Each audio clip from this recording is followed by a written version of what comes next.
So we're trying to look at bleeding too much during menstruation. That's what is known as what menorrhagia. So if a woman comes to the clinic, and or you go to the ward to clerk a patient, and the patient complains to you that the main problem that brought them to the hospital was that they are bleeding too much during menstruation. Now, first of all, which type of bleeding can you be able to classify that, okay, this is bleeding too much? Do you understand? And what are the issues you should take note around bleeding too much during menstruation that will guide you, all right, on how to actually clerk that patient? So these are the different types of bleeding during menstruation.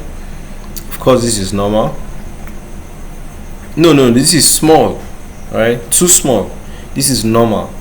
But if the woman is bleeding too much, it's kind of like soaking parts, or I think it's bleeding for more than 7 days.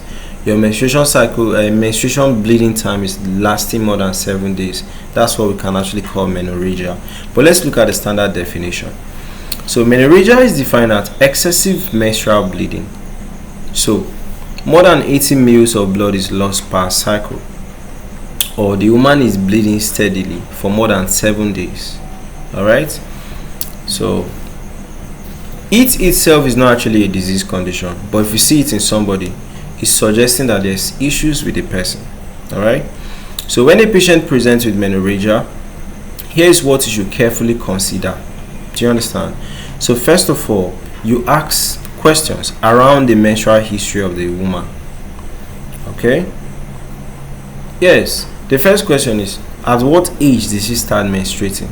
All right. The onset, duration, and frequency of bleeding, you are just trying to establish that it is more than 7 days or more than 80 ml. They also ask if there's clot passage in the bleeding, cycle regularity, is it regular or does it switch, and all of that. They also ask her that as she's bleeding so much, is she feeling pain? Is she weak? Is she dizzy? Then you also ask questions around obstetrics and gynecological history, like how has her previous pregnancies been? Okay, histories of miscarriages and ectopic pregnancy. Has she ever used contraceptives? Have they ever taken any sample from the vaginal area to go and test any place? You ask all these questions, right? The medical history, like apart from the menstrual bleeding, if she has a wound, does she bleed so much? Okay, you're trying to pinpoint what is actually causing, the too much bleeding during menstruation time.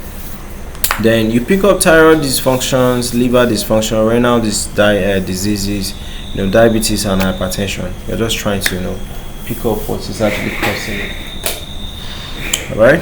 The medical history, you get to ask her that, has she taken some drugs of recent? So you now try to know the names of the drugs. So it's you that actually know if it is anticoagulants or hormonal therapies or herbal supplements. Of course, for her, probably she won't know. Then family history, you just simply ask if there's anybody in the family that have similar issues. And social and lifestyle factors like stress, weight changes. Madam, have you been like this? All right, all those questions. Does she smoke? Does she abuse alcohol? Does she use substance? Okay. So you still go and do some 1 or 2 investigations.